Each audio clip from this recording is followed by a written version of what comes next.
그 문제, 너희들이 인생을 살아가는 데 있어서 겪는 많은 문제들이 있습니다. 사람들마다 다 다르죠. 사람들마다 백인백색입니다.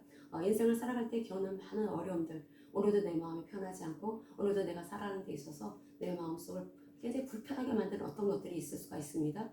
그랬을 때 우리가 어떻게 하지 그 문제, 그 어려움에 대한 해답을 찾을 수가 있을까? 그것은 다른 것이 아닙니다. 바로 예수가 바로 그리스도로 하신 일을 믿고, 그래서 그분은 이 땅에 오신 여호와 하나님이시다 라는 것을 우리가 굳게 믿는다면 사실 우리는 문제될 게 없습니다. 왜 문제가 우리가 인생 가운데 여러 가지 어려움이 있을 때 문제가 되고 어려움이 되는 거냐면, 하나님이 바로 이 땅에 오신 예수 그리스도가 바로 이 땅에 오신 여호와 하나님이다라는 것이 굳게 믿어지지 않기 때문이라는 거죠.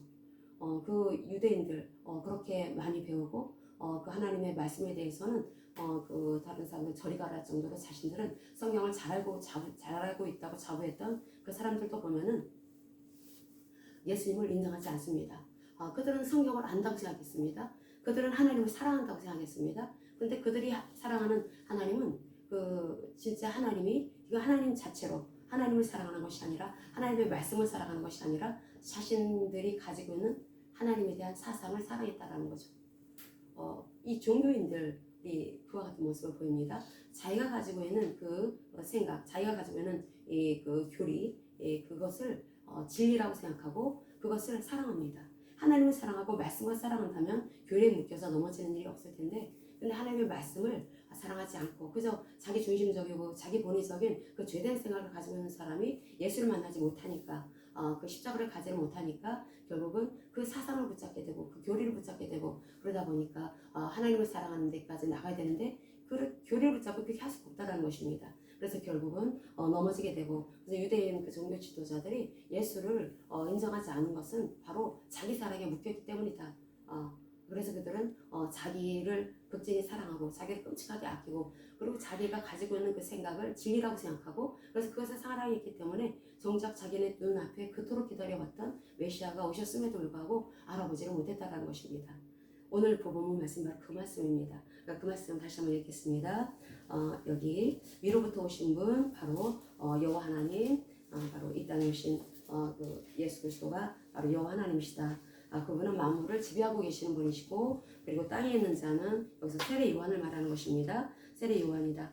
세례 요한이 그 당시에 굉장히 인기 있는 사람이었습니다. 굉장히 인기가 많고 굉장히 유명한 사람이었죠. 그런데 그 사람은, 세례 요한은 자기는 지는 해다, 뜨는 해가 나타나셨다. 그분이 바로 예수 그리스도이신데 이분은 나와 종자가 다르다 라고 하는 말씀을 31절에서부터 쭉 말씀을 하고 있습니다. 31절에서부터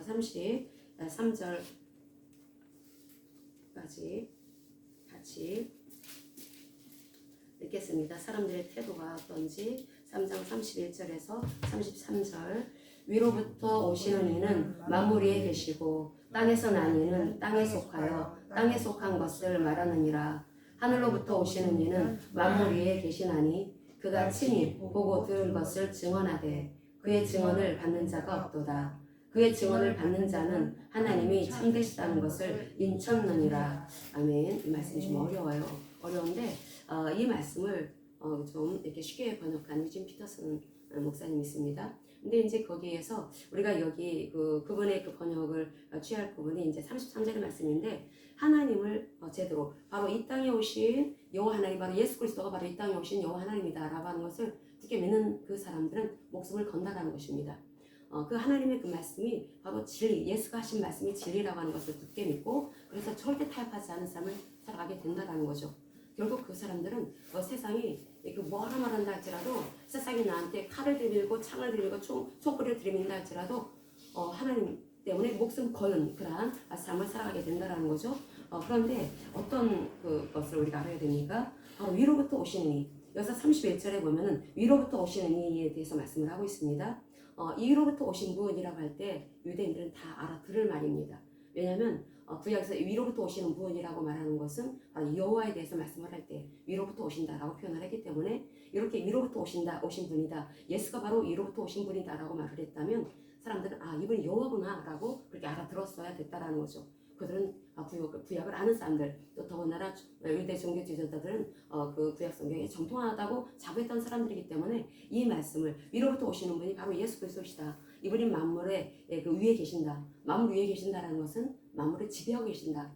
근데 이것이 현대적인 현재 시제입니다. 계속해서 지배하고 계시는 여호와 하나님이다. 창조주 하나님이다. 라고 하는 것을 말씀하고 있는 것입니다. 그렇게 창조주 하나님께서 바로 위에서부터 오셨다. 위에서부터 오셨다라는 것은 영의 세계에서 오셨다라는 것입니다. 그럼 땅에 있는 세례 요한은 누굽니까? 이 땅에 있는 세계, 육신의 세계입니다. 오감에 계속 그 주목을 하고 그 육신의 항상 육신의 감각에 따라 살아가는 사람들, 안목의 정욕, 일생의 사람, 육신의 욕망을 따라 살아가는 이 사람들, 바로 이 세상은, 바로 이 땅의 사람들은 바로 그렇게 죄 가운데 사는 사람들이고, 이 땅에는 죄가 가득하다는 거죠. 세례 요한은 그렇게 오직 하나님 제일 주로 살았던 사람인데도 불구하고 자신은 땅에 속한 사람이다. 자신은 예수님하고 비교할 수가 없는 사람이다. 자신은 육신에 속한 사람이다. 자신은 언제든지 죄를 지을 수 있는 사람이다. 라고 말을 하고 있습니다. 그렇게 이 세례 요한이 예수님이 누구이신지를 분명하게 합니다. 그래서 위로부터 오시는 그분, 위로부터 오시는 그분은 바로 여호와 하나님, 마치 그 여호와 하나님은 언약이 신실하신 하나님이시고, 그리고 출애굽한 이스라엘 백성들이 여호와 하나님과 시내산에서 언약을 맺게 되죠. 언약을 맺을 때 그 시내산에 빽빽한 구름 가운데 임하셨던, 강림하셨던 분이 바로 여호와 하나님이셨습니다. 여호와 하나님은 바로 그 이스라엘 백성들과 만나시기 위해서 이 시내산에 강림을 하시는데, 백성들이 감당이 안 됐습니다. 너무나 무서워서, 너무나 두려워서. 그러니까 모세에게 가서 당신이 대표해서 하나님의 말씀을 받고 우리한테 들려주면 우리가 듣겠노라 라고 이렇게 말씀을 드리죠. 그래서 모세가 이제 그렇게 하나님께 말씀을 이렇게 드립니다. 그럴 정도로 여호와는 너무나 무서운 하나님이었습니다. 하나님 앞에 나갈 수가 없다는 것은, 사람은, 죄를 가지고 있는 사람은 하나님 앞에 나갈 수가 없습니다. 그런데 이 빽빽한 구름 가운데 임하셨다라고 했을 때, 이 출애굽기 19장 이 9절에 이 말씀을 보면은 빽빽한 구름 가운데 임하신 그 여호와 하나님을 말할 때, 그때 이 단어, 히브리어 뽀라고 하는 단어를 쓰는데, 이 단어는 꼭 여호와께서 임하셨을 때 그 단어를 씁니다. 그러니까 여호와께서 임하셨을 때 바로 사람들 세계, 인간 세계에 임하셨다라는 것입니다. 인간 세계에 임하셔서 죄 가운데 살고, 그래서 결국은 육신에 묶여서 죄만 짓다가 결국 멸망받아 지옥에 갈 수밖에 없는 인생들을 하나님께서 구출하시기 위해서 이 땅에 오셨는데, 아브라함과 언약을 맺으시고 아브라함의 후손인 이스라엘 백성들과 언약을 체결하시기 위해서, 그래서 언약 백성으로 그들이 하나님의 보호를 받으면서 진정 구속받은 백성, 구원받은 백성이 되도록 하시기 위해서 하나님께서 시내산에서 언약을 체결하시죠. 언약을 체결하실 때 바로 여호와 하나님께서 임하신 것입니다. 여호와 하나님께서 임하셨는데, 그 여호와 하나님은 이스라엘 백성들을 살리시기 위해서 임하시죠. 살리시기 위해서 임하셨고, 그리고 그들이 하나님의 말씀을 따르는 백성, 자기 생각에 묶여 살아가면서 결국은 자기가 옳다고 여기는 대로 살아가게 되면은 그게 잘 사는 것 같지만 그렇지가 않다라는 것입니다. 죄 가운데 사는 사람들은 자기 생각에 묶여 살아가죠. 자기 감정에, 자기 판단에, 자기 이성에, 자기 항상 그런 어떤 사고에 묶이고 자기 사상에 묶여서 살아가게 되는데, 그래봤자 항상 이 땅은 죄가 가득하기 때문에 이 땅의 지배자가 악한 마귀입니다. 이 세상의 지배자는 악한 마귀입니다. 그래서 악한 마귀한테 완전히 붙잡혀서 멸망받을 수밖에 없는 그들을 불쌍하게 여겨주시고, 그들을 구출하기 위해서 하나님께서 시내산에 내려오시고 언약을 체결하시는데, 그 하나님을 사람들은, 백성들은 언약을 맺었다 하더라도 쳐다볼 수가 없는, 바라볼 수가 없는 그런 하나님이었습니다. 이사야 선지자가 어떤 사람입니까? 그 이사야 선지자는 참 대단한 선지자입니다. 그럼에도 불구하고 하나님이 임하신 그 현상 속에서, 하나님 임하신 우리가 이사야서 6장에 보면은 하나님께서 임하신 임재, 그 강력한 임하신 그 속에서 이 이사야는 견디지를 못해 합니다. 자기가 죽을 죄인이다. 그 주님 앞에 어떻게 내가 설 수 있는가? 나로다 화로다, 나 망하게 되었도다. 그렇게 고백을 합니다. 이사야는 보통 사람하고 차원이 다른 사람이었습니다. 그런데 땅의 사람이었다라는 거죠. 육에 속한 사람이었다라는 거죠. 육에 속한 사람, 우리가 보는 이 물질 세계 속에 살아가는 사람은 아무리 이사야 같은, 아무리 세례 요한과 같은 그러한 우리보다 뛰어난 그러한 영성을 가진 사람이라도 하나님 앞에 설 수 없는 사람이라는 것입니다. 우리가 그렇다면 이런 세계, 이런 더러운 세계, 참으로 우리가 살고 있는 이 세계는 죄가 가득한 세계인데, 이런 세계에 하나님이 오신다? 여호와 하나님이 오신다? 감히 설 수가 없는 특별한 그러한 영적인 감각을 가지고 있던 그 사람들조차도 설 수가 없는 그 하나님 앞에, 그 존재 앞에 설 수가 없었는데, 그 하나님이 오신다? 이거 정말 우리가 이 부분에 대해서는 정말 시간을 내서 깊이 묵상할 필요가 있습니다. 그 여호와 하나님이 이 땅에 오셨습니다. 이 땅에 오셔서 천막을 치셨습니다. 이게 요한복음 1장 14절의 말씀입니다. 요한복음 1장 14절 같이 읽겠습니다. 요한복음 1장 14절. 요한복음 1장 14절.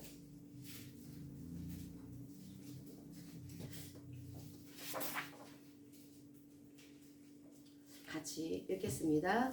말씀이 육신이 되어 우리 가운데 거하심에 우리가 그의 영광을 보니 아버지의 독생자의 영광이요 은혜와 진리가 충만하더라.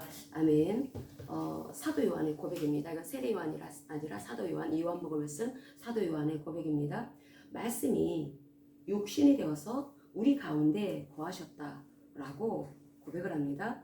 이 거하시다라고 하는 이 단어는 요한이 이 단어를 쓸 때 이 요한복음 1장 14절에서 쓴 이 단어는 그 사전적인 의미로 쓴 것입니다. 이 에스케노데 시센이라고 하는 이 스케노라고 하는 이 단어는 이 스케노라는 단어의 부정 과거형으로 이 거하시다라고 하는 단어를 썼는데 이게 천막을 치셨다라는 뜻입니다.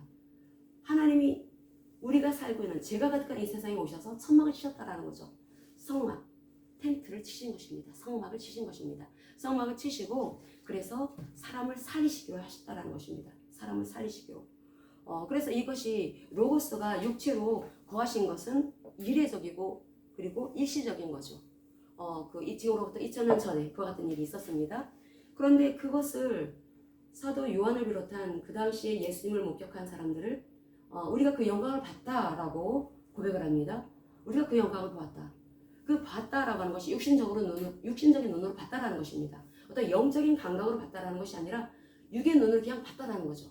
육의 눈으로 그 예수님을 봤는데 그 예수님을 딱 볼 때 이 땅에 오신 여호와 하나님이시구나. 그분이 이 땅에 성막을 치시고 우리와 함께 사셨구나. 왜? 살리시려고. 마귀를 멸하러 오신 것입니다. 우리가 마귀 때문에 얼마나 고통스럽게 살아갑니까? 왜 이렇게 문제가 많고 왜 이렇게 어려움이 많습니까? 또 문제와 어려움이 있을 때 우리 마음은 왜 이렇게 그 문제에 묶이고 어려움에 묶입니까? 바로 자기중심적인 그 사고 때문에 그렇다라는 거죠. 이 자기중심적인 감정, 자기 본의적인 이 사고, 이 사상이 아카마이가 노는 놀이터입니다. 그래서 이 부분을 하나님은 해결해 주셔야 된다라는 거죠. 우리 그 하나님께서 이 땅에 오신 여호와 하나님이신데 그 여호와 하나님은 지금 이 시간에도 만물을 지배하고 계신 하나님이십니다. 만물을 지배하고 계시고 있고 그 하나님 앞에 모든 만물들은 무릎을 꿇습니다. 모든 눈에 보여지는 세계, 눈에 보여지지 않는 세계, 모든 세계가 하늘의 것이, 땅의 것이, 땅 아래의 것이, 하늘 위의 것이 모두 그 만왕의 왕이시로 만주의 주 앞에 무릎을 꿇을 수밖에 없다라는 거죠. 예수 그리스도의 십자가와 부활의 복음을 통해서 이제 모든 세계는 이제 주 예수 그리스도를 통해서 모두 다 주님 앞에 굴복해야 되는 것이고 우리가 그 주 예수 그리스도를 통해서 구원받게 되었다라고 했을 때 이 구원이 얼마나 놀라운 구원인지 이 구원의 의미를 제대로 알지 못하면 우리는 여전히 예수 그리스도가 이 땅에 오신 여호와 하나님이라고 하는 것을 계속 놓치면서 우리는 계속 문제에 눌리고 여러 가지 어려움 또 앞으로 다가올 그런 일들을 미리 걱정을 합니다. 미리 염려합니다. 그러면서 우리가 얼마나 많은 하나님의 일에 애써야 될 드려야 될 그 에너지를 엉뚱한 일에 소모하면서 살아가게 되는지 우리의 그 힘은 오직 하나님의 일에만 이렇게 쓰여져야 되는데 우리 보면은 그 힘을 이 세상의 것에 얼마나 많이 소진하고 있는지 모릅니다. 특별히 일들 우리가 만나는 그런 문제들로 인해서 어려움들로 인해서 우리는 계속해서 그 힘들을 염려와 걱정으로 다 쓰고 있다라는 거죠. 염려하지 말아라. 걱정하지 말아라. 이게 불신앙이다 라고 말씀을 하고 있습니다. 우리 왜 이렇게 사람들을 비교하고 사람들의 말에 왜 이렇게 묶여 있는지 사람들의 판단, 사람들의 여러 가지 그 시비들 그런 것을 우리는 왜 이렇게 거기에 주목을 하는지 하나님이 다 해결해 주셨습니다. 이 땅에 오신 여호와 하나님께서 십자가 부활의 복음을 통해서 다 해결해 주셨는데 여전히 우리도 바로 유대 종교 지도자들처럼 믿지를 못하고 있다는 거죠. 예수님께서 이 땅에 오신 여호와 하나님이십니다. 그 여호와 하나님께서 우리와 같은 육을 입고 오시고 그래서 우리와 같은 육신으로 존재하시면서 그러나 죄는 하나도 없으십니다. 그래서 그분이 바로 마귀를 멸하시기 위해서 성신하신 것이고 그리고 십자가에서 죽으셔야 했다라는 거죠. 십자가에서 죽으셔야 했던 이유는 바로 우리가 이 항상 자기중심적 이기적인 이 죄된 사고 가운데 살아가는 우리들이 이제는 나에 묶이고 내 어떤 문제라든지 내 이 생각에 내 어떤 감정에 묶여서 이제는 살지 말고 이제는 우리를 살리시기 위해서 죽으신 그분을 위해서 살아가라고 하나님께서는 십자가를 지셨다라는 것입니다. 예수님께서 왜 이 땅에 오셔서 십자가를 지셨을까? 그것은 우리가 나를 위해서 사는 삶이 아니라 주님을 위해서 사는 삶, 예수를 위해서 살아가는 삶을 살아가라고 그렇게 십자가에서 죽으신 것입니다. 그게 마치 하나님께서 하나님만 하셔. 우리 상황을 모르셔. 그건 육신적인 접근입니다. 영의 세계, 우리가 영적인 존재이기 때문에 영적 세계의 비밀을 알아야 합니다. 그 여러 가지 우리가 문제에 빠지고 여러 가지 문제에 묶이게 되는 것은 사실 그 영적으로 이렇게 속박되어 있다라는 것입니다. 그래서 영적으로 우리는 내가 주인이 누구인가, 내가 모신 주인이 누구인가, 그래서 항상 확실하게 해야 합니다.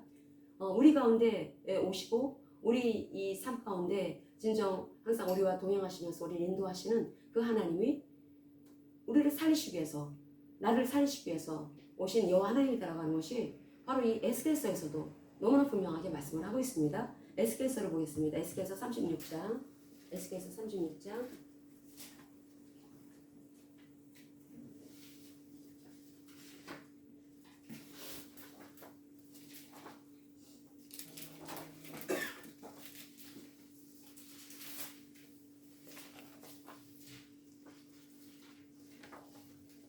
에스겔서 36장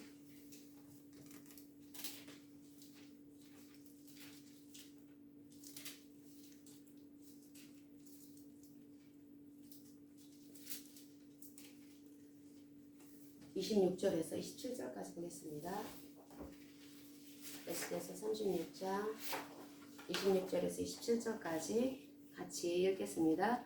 또 새 영을 너희 속에 두고 새 마음을 너희에게 주되 너희 육신에서 굳은 마음을 제거하고 부드러운 마음을 줄 것이며 또 내 영을 너희 속에 두어 너희로 내 율례를 행하게 하리니 너희가 내 규례를 지켜 행할지라. 아멘.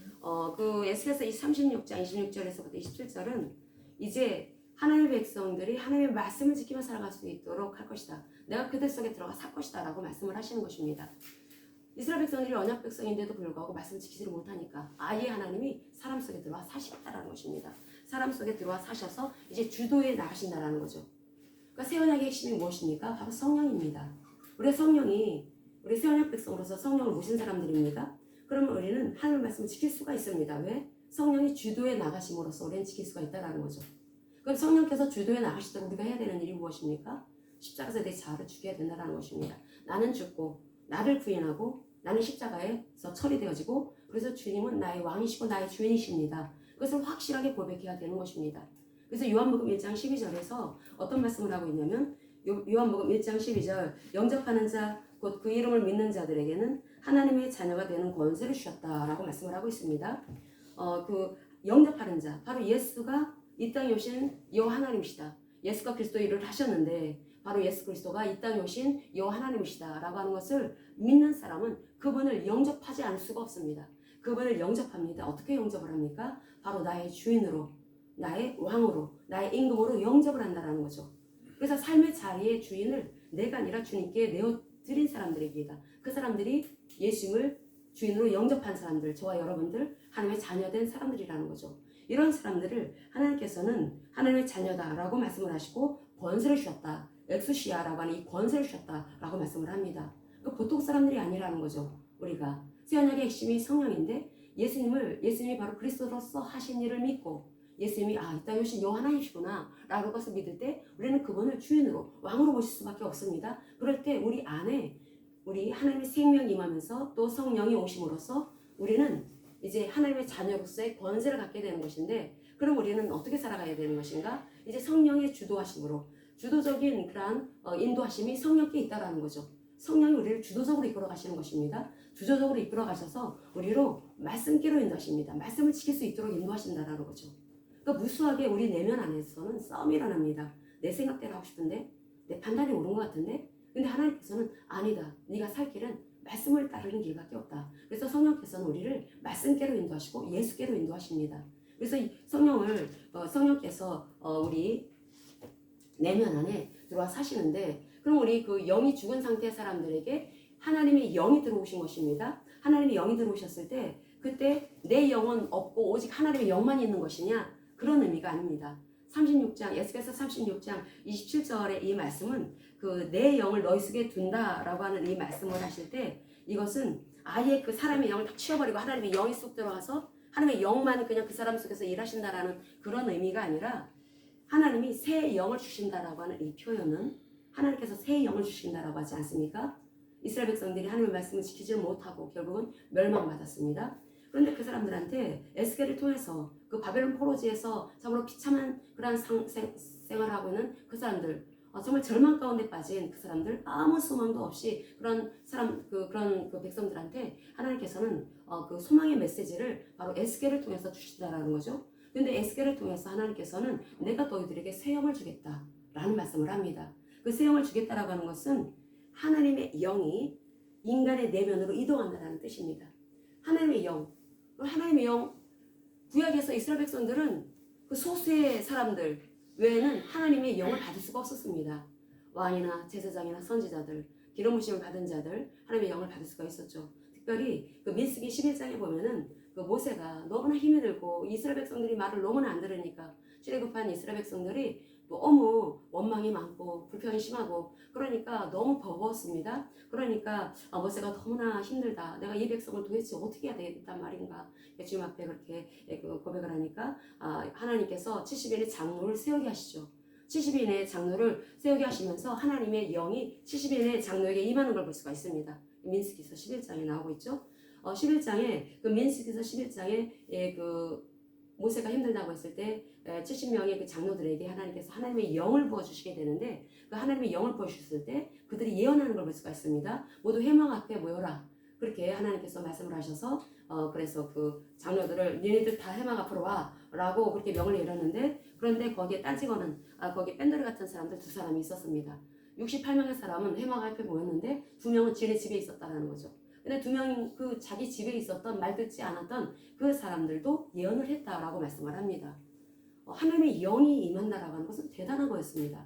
하나님의 영이, 그런데 하나님께서는 이제 내가 새 언약을 맺은 백성들한테 직접 임하리라 라고 말씀을 합니다. 하나님의 영이 임한다? 여호와의 영이 임한다? 그 보통이 아닙니다. 우리에게 성령이 와 계신데, 우리에게 오신 그분은 바로 여호와의 영이시고 예수 그리스도의 영이시고 바로 하나님의 영이신 성령이 내 안에 오신 것입니다. 그 성령이 나와 함께 하십니다. 그 성령은 창조주 하나님이십니다. 예수 그리스도의 영이십니다. 그분이 나를 날마다 우리 인생 가운데 한 발짝 한 발짝 하나님께서 인도하십니다. 그럼 우리가 해야 되는 일은 그 하나님을 인정하는 것입니다. 하나님 하신 일을 인정합니다. 하나님 어떤 분인지 알아야 합니다. 성경에서 우리에게 계속해서 하나님이 어떤 존재인지 알아라라고 말씀하십니다. 하나님은 어떤 성품을 가지고 계셨는지, 하나님은 어떤 성품의 하나님이신지, 하나님이 어떤 일을 행하셨는지, 그 하나님의 그 행하심을 항상 기억하도록 합니다. 왜냐하면 우리가 육을 가지고 있기 때문에 그렇습니다. 육을 가지고 있는 사람들은 자꾸 세상 일에 마음이 뺏깁니다. 눈에 보여지는 거, 어떤 눈에 보여지는 현상, 그러다 보니까 어떤 데에서 어떤 성령의 엄청난 놀라운 능력이 나타났다, 기적의 역사가 일어났다 라고 하면은 사람들이 막 우르르 몰려가죠.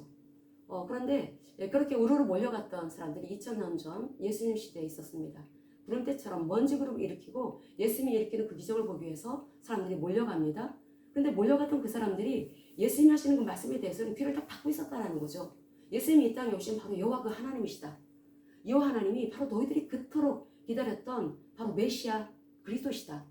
그리스도가 바로 너희들 눈앞에 있다 라고 하는 말씀을 그들이 충분히 알아들을 수 있었습니다. 위로부터 오신 분이라고 했을 때 그들은 이 단어가 이 말씀을 항상 썼던 사람들이기 때문에 여호와 하나님이 오셨구나 라고 하는 것을 알 수 있었고, 그리고 또 진리의 하나님이라고 하는 거, 여호와는 진리의 영이시다 라고 하는 고백이 있죠. 진리의 영이신 그 하나님, 그 진리라고 하는 단어, 예수 그리스도께서 바로 진리와 은혜와 진리가 충만하더라 라고 사도 요한이 고백을 하지 않습니까? 그 진리라고 하는 이 단어도, 진리라고 하는 이 단어는 오직 여호와 하나님께 쓰여진 단어였다라는 거죠. 진리.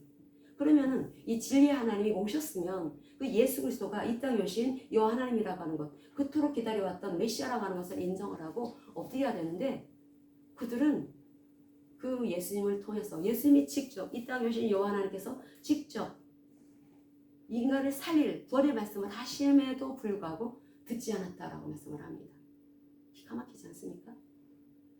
우리 여기 33장 요한복음 3장 32절 보겠습니다. 3장 32절 요한복음 3장 32절 같이 읽겠습니다. 그가 친히 보고 들은 것을 증언하되 그의 증언을 받는 자가 없도다. 한 사람도 없었다라는 것입니다. 예수님이 직접 당신이 이 천상에서 하나님과 교제하면서 하나님과 함께 했던 그런 시간들에 보시고 들으셨던 그 모든 것들을 전했어도 그 하나님의 그 증거를 받는 사람이 한 사람도 없었다.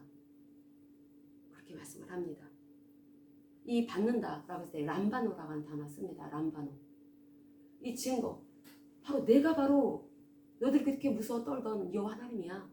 내가 너희들이 그토록 기다려왔던 메시아 그리스도야. 메시아야. 라고 그렇게 예수님께서 얼마든지 알아들을 수 있도록 이렇게 말씀을 전했음에도 불구하고 믿는 자가 없었다는 것입니다. 듣는 자가 없었다는 거죠. 람바노는 자가 없었다는 거죠.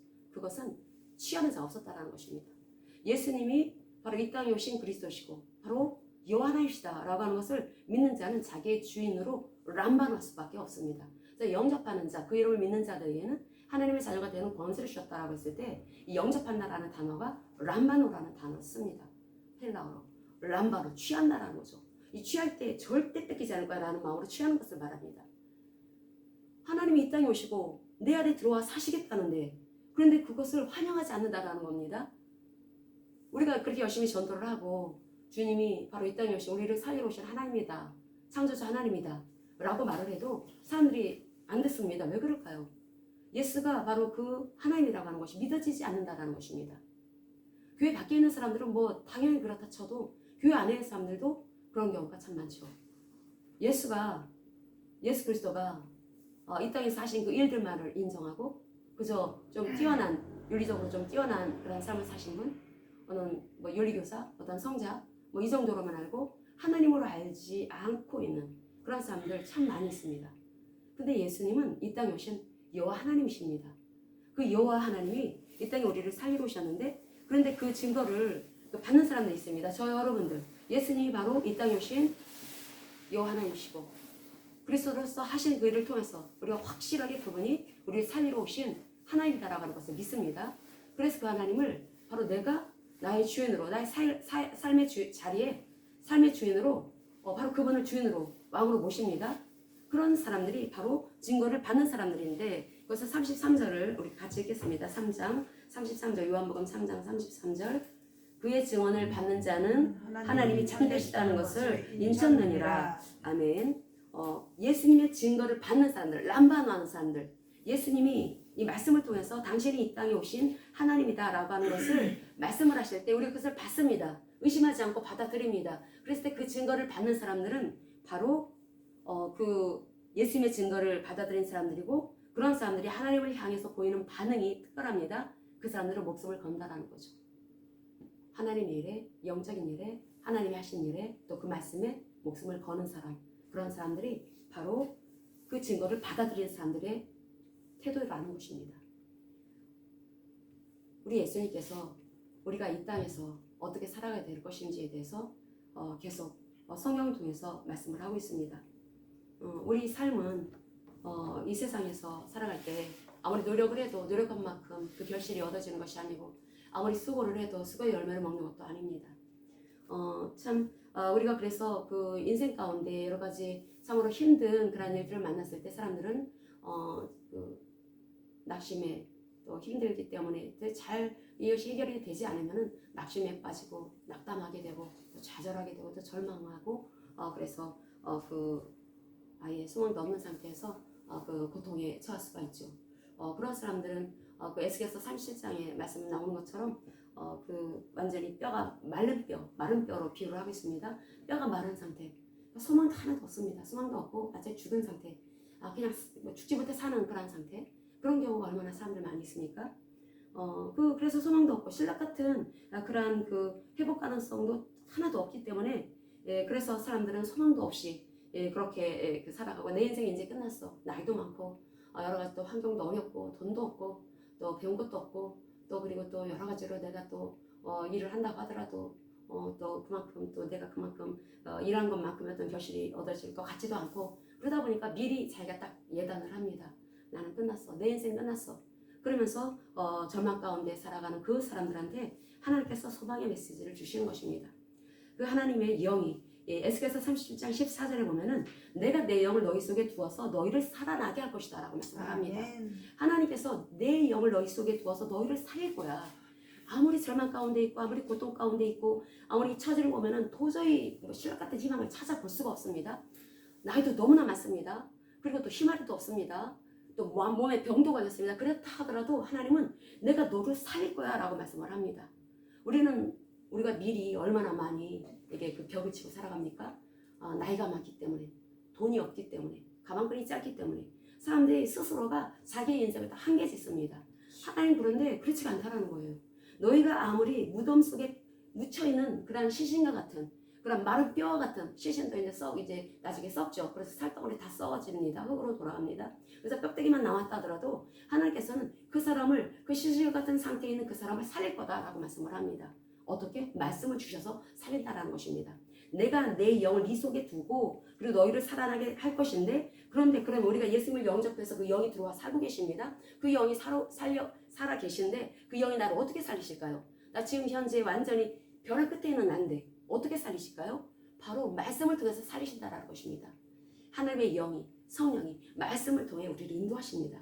그래서 이 말씀을 우리가 하나님으로 볼 수 있어야 합니다. 하나님의 말씀은 곧 하나님이시고 하나님의 나를 살리시기 위해서 주신 생명의 양식이라는 거죠. 그래서 우리가 말씀을 부지런히 봐야 합니다. 이 말씀을 통해서 하나님의 마음을 읽어야 되고 하나님의 성품을 읽어야 되고 하나님이 어떤 일을 내 삶 속에서 행하실지.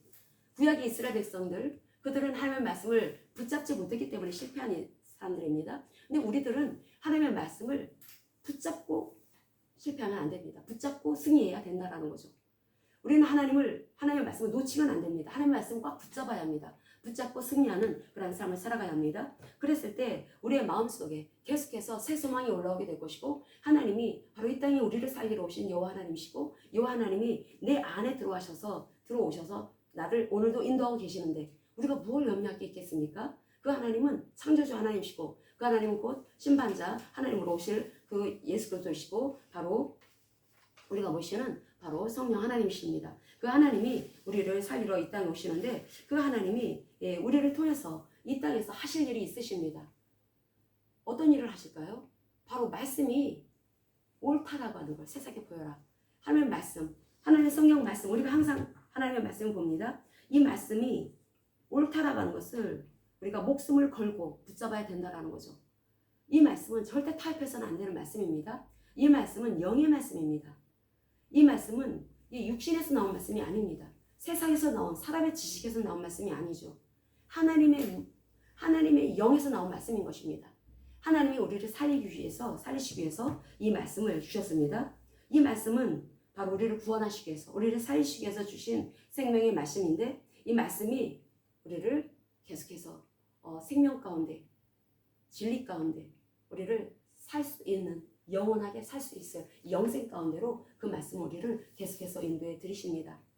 그래서 우리가 날마다 우리가 오늘도 살아가면서 어떻게 살아가야 될 것인가? 내 안에 오신 그 하나님이 나를 속량시켜 주셔서 바로 내가 집 가운데 처해서 내 본의적이고 자기 생각에 갇혀 있고 자기 감정이 항상 묶여 있는 그런 삶을 살던 나를 십자가와 부활의 복음을 통해서 완전히 해결해 주신 것입니다. 해결해 주셔서 이제 그리스도 안에서 우리가 살 수 있도록 그렇게 참으로 놀라운 은혜를 베풀어 주신 그 하나님이 바로 오늘도 실시간적으로 나를 보호하시고 내 손을 잡아 인도하시는 그 하나님이시죠. 그 하나님의 영이 바로 저와 여러분 그 안에 들어와 살고 계십니다.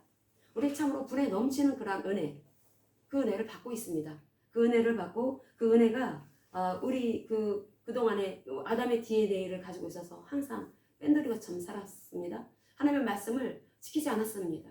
하나님의 말씀보다는 내 생각을, 내 감정을 먼저 위에 두고, 그래서 환경 속에서 벌어지는 그 일들에 우리가 왜 이렇게 변덕이 심하고, 왜 이렇게 우리가 마음의 평안함을 잃어서 이렇게 이렇게 마음이 죽을 듯하고, 어떨 때는 좋았다, 어느 때는 안 좋았다, 그렇게 오르락 내리락 이렇게 자주 합니까? 하나님의 말씀을 신뢰하지 못하기 때문에 그와 같은 모습을 보였다라는 거죠.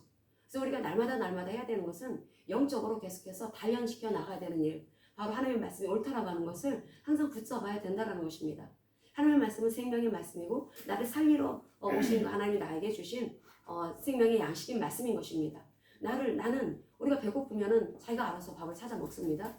그런데 영적인 배고픔을 사람들은 잘 자각을 못하죠. 우리는 영적인 양식, 생명의 양식, 하나님의 말씀을 항상 먹어야 합니다. 그것도 날마다 먹어야 합니다. 그게 살 길입니다. 우리가 육신의 양식을 먹는 것처럼, 그래야 우리가 에너지를 내고서 살 수 있는 것처럼, 우리가 하나님의 말씀을 먹어야 우리가 영적인 에너지를 내면서 살 수가 있습니다. 하늘로부터 오는 그런 힘을 내면서 살 수가 있습니다. 그래서 하나님께서 우리를 이렇게 구속시켜 주시고 하나님의 백성을 삼으신 것은 하나님의 말씀을 따라 살아가는 친백성이 되도록 하시기 위해서, 선한 일을 하도록 하시기 위해서 하나님께서는 그 은혜를 베풀어 주셨다라고 디도서에서 말씀을 하고 있죠. 우리가 디도서 2장 14절의 말씀 같이 읽겠습니다. 디도서 2장 14절.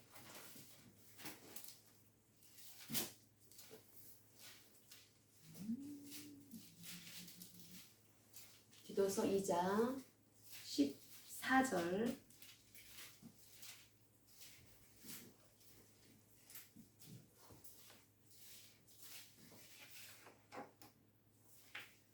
디도서 2장 14절 말씀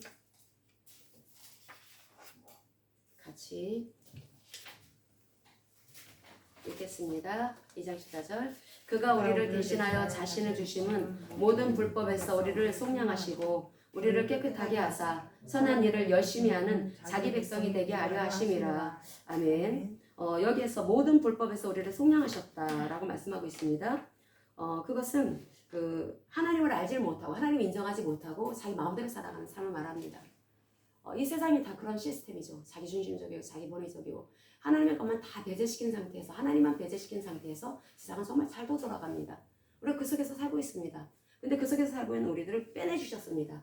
빼내주시고 하나님이 당신을 희생시키시고 우리를 빼내주셨습니다. 그래서 우리를 속량시켜 주신 그 이유는 바로 선한 일을 열심히 하는 자기 친백성이 되게 하시기 위함이다 라고 말씀을 하고 있습니다.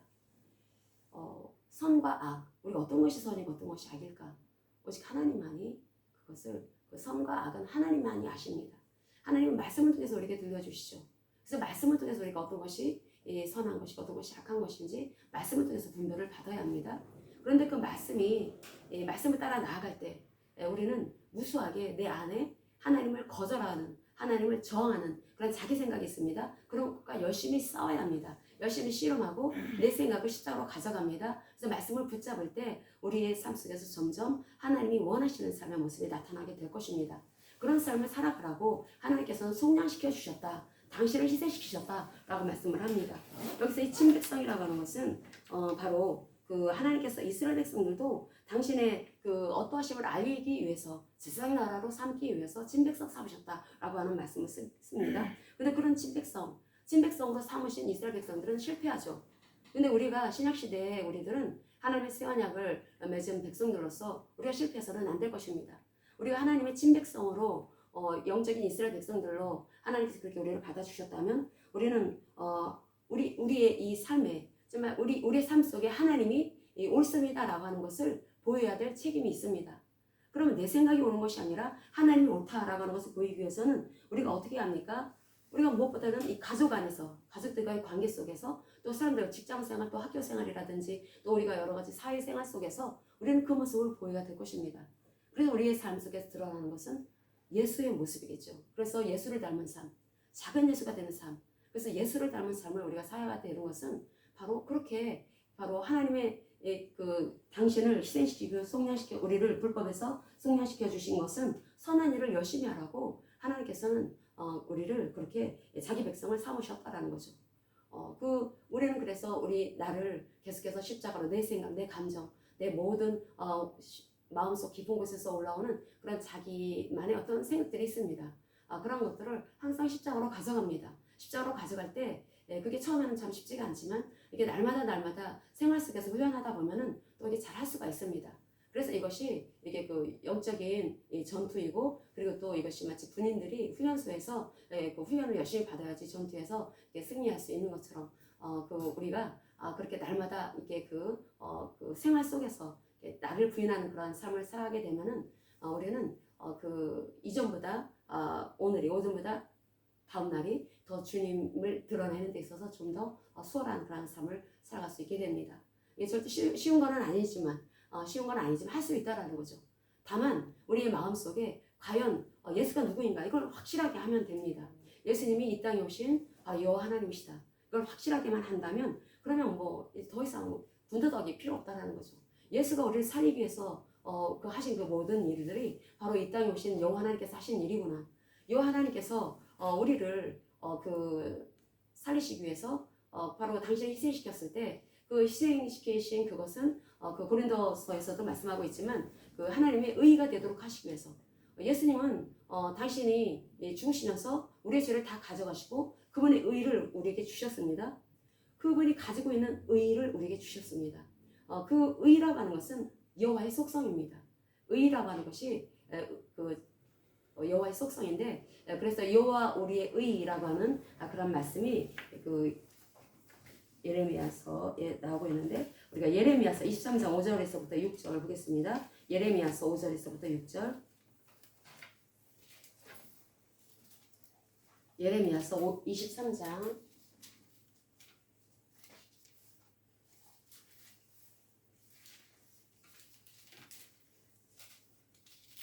예레미야서 23장 5절에서부터 6절.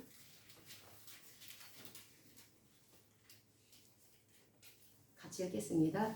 여호와의 말씀이니라. 보라, 때가 이르리니 내가 다윗에게 한 의로운 가지를 일으킬 것이라. 그가 왕이 되어 지혜롭게 다스리며 세상에서 정의와 공의를 행할 것이며, 그의 날에 유다는 구원을 받겠고 이스라엘은 평안히 살 것이며, 그의 이름은 여호와 우리의 공의라 일컬음을 받으리라. 아멘. 여호와 우리의 의라고 했을 때 이것이 그 여호와 치드케노라고 해갖고, 이 의라고 하는 것은 오직 하나님께만 속한 것을 말합니다.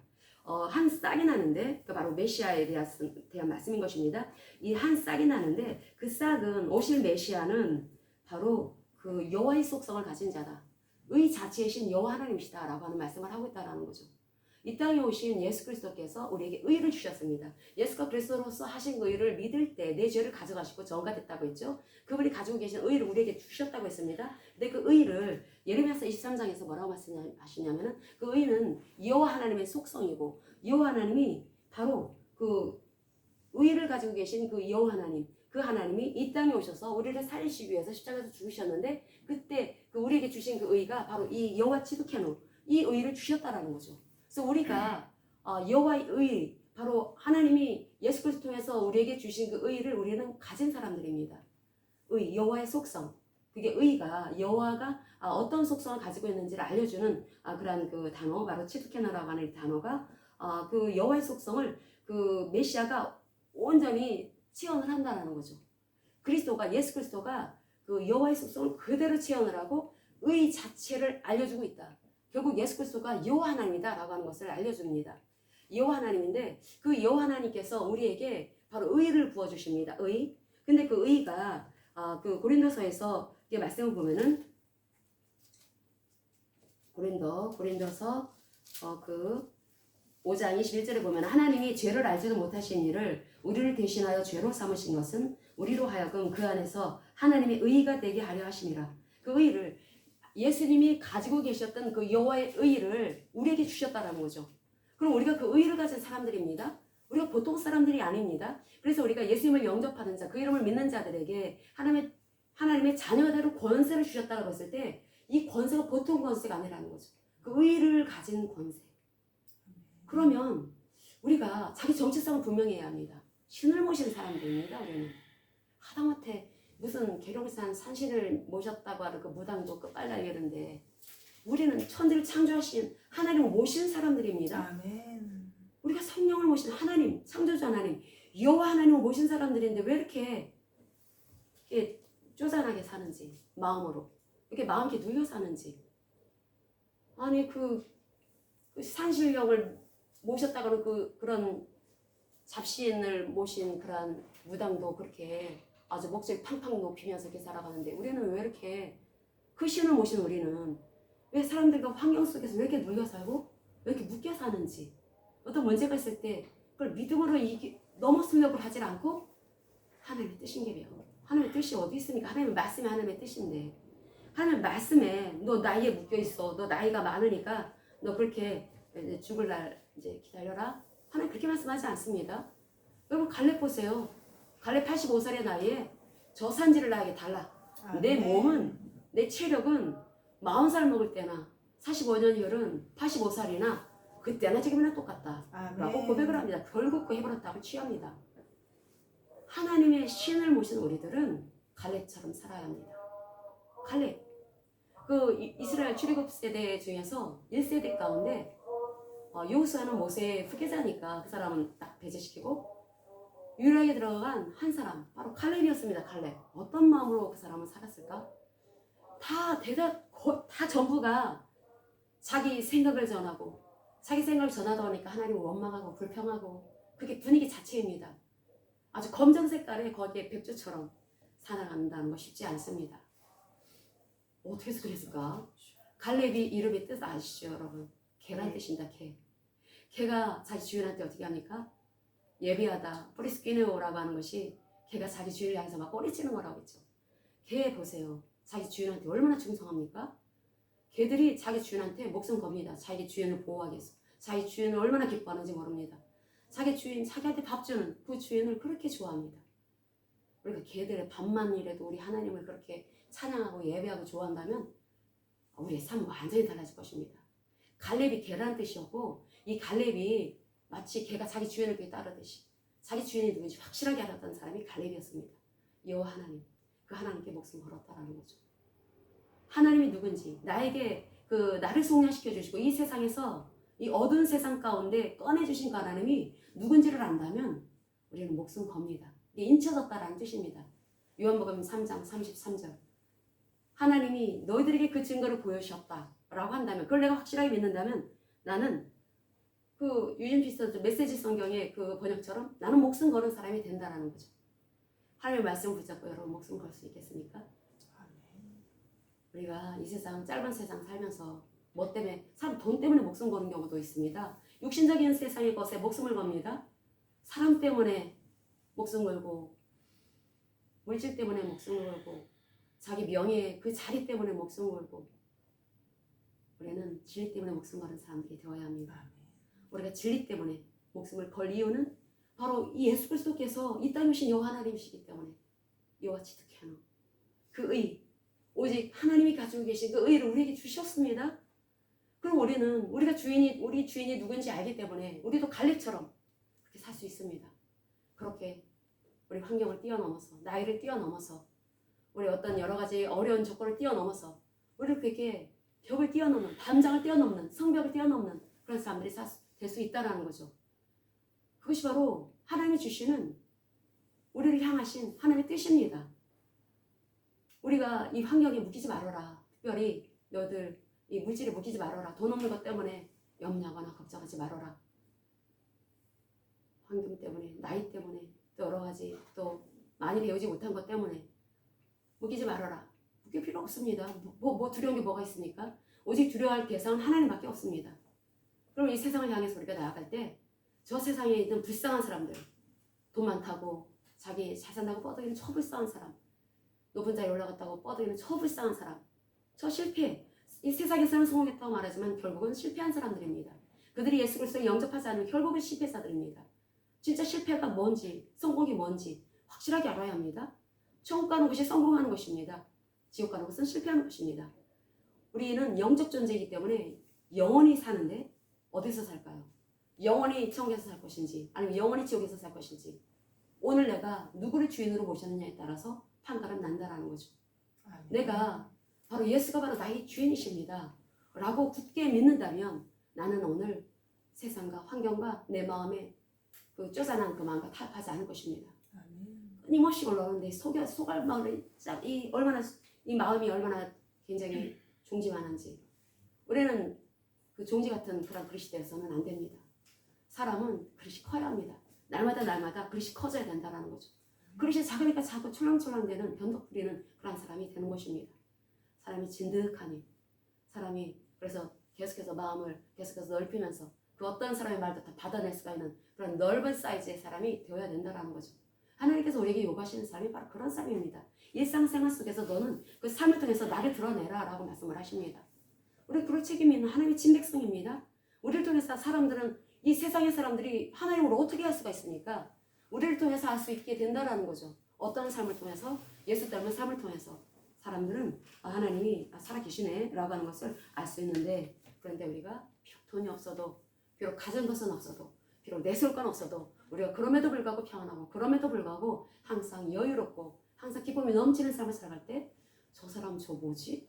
가진 것도 없고 내세울 것도 없고 저런 사람이 어디서 저런 평안한 모습이 나올까? 그걸 통해서 우리 하나님께 영광을 돌리는 것입니다. 아멘. 그들에게 퀘스천 마크, 뭐지? 돌아서면서 뭐지? 그게 그로 하여금 영적인 갈급함, 영적인 발전을 일으키게 하는 것이고, 우리로 하나님께서 그래서 너희들은 환경에 묶이지 말아라. 너희들의 그 삶에 너희들이 필요한 거 하나님이 우리보다 더 급하십니다. 하나님 잘 아시죠? 하나님의 때가 되면 다 공급해 주십니다. 그래서 우리가 조급할 거 없고 방정 떨지 말고 항상 우리 안에서 누가 주인인가를 확실하게 우리가 마음 단속, 입 단속하면서 나아간다면 하나님께서 어느 날 바로 갈렙이 그 헤브론 땅을 차지한 것처럼 갈렙이 취했던 참으로 놀라운 그런 영광스러운 그런 하나님께서 영광 받으실 그러한 일들, 갈렙의 인생 가운데 참으로 놀라운 그러한 그 영광이 영화로운 삶이 갈렙만이 아니라 갈렙 가족들도 그 가문도 함께 지나는 볼 수가 있습니다. 갈렙 한 사람 잘 만나갖고 아버지를 잘 만나갖고 그렇게 가문이 살아나는 걸 볼 수가 있죠. 아멘. 그래서 한 사람이 어떤 마음을 먹는가, 그 가족 가운데 내가 그럼 가족을 살리자, 내가 이 가문을 살리자, 내가 이 직장을 살리자, 내가 한번 해보자. 우리가 그런 사람들이 되어야 할 것입니다.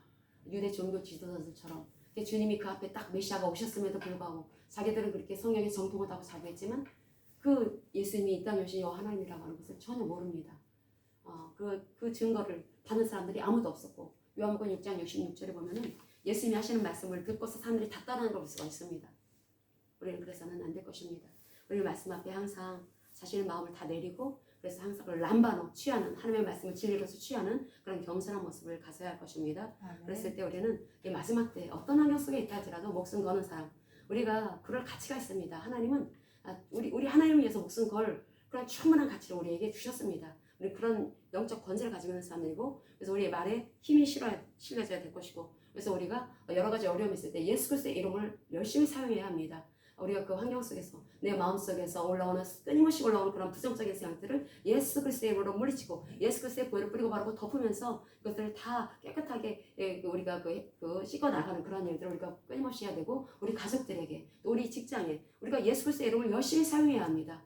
사람들은 다 마귀에게 묶여 있습니다. 아까 마귀한테 속고 있습니다. 그 속고 있는 사람들한테 진리가 무엇인지 우리가 무엇보다도 예수 닮은 삶을 통해서 보여주고, 또 그리고 또 예수 그리스도의 이름을 사용할 때 그 하나님이 우리에게 주신 엑수시아 그 권세가 분명하게 현장 속에 나타나는 것을 저들은 또한 볼 것이고, 그 놀랍게 역사하시는 하나님의 그 기적, 그 은총을 우리가 또한 체험하면서 또 하나님께 더 큰 영광을 돌리는 그런 복된 삶들 우리가 2024년도에 살아가게 될 것입니다. 그런 삶을 살아가라고 하나님께서 우리에게 그 놀라운 은혜를 주셨습니다. 우리가 이 시간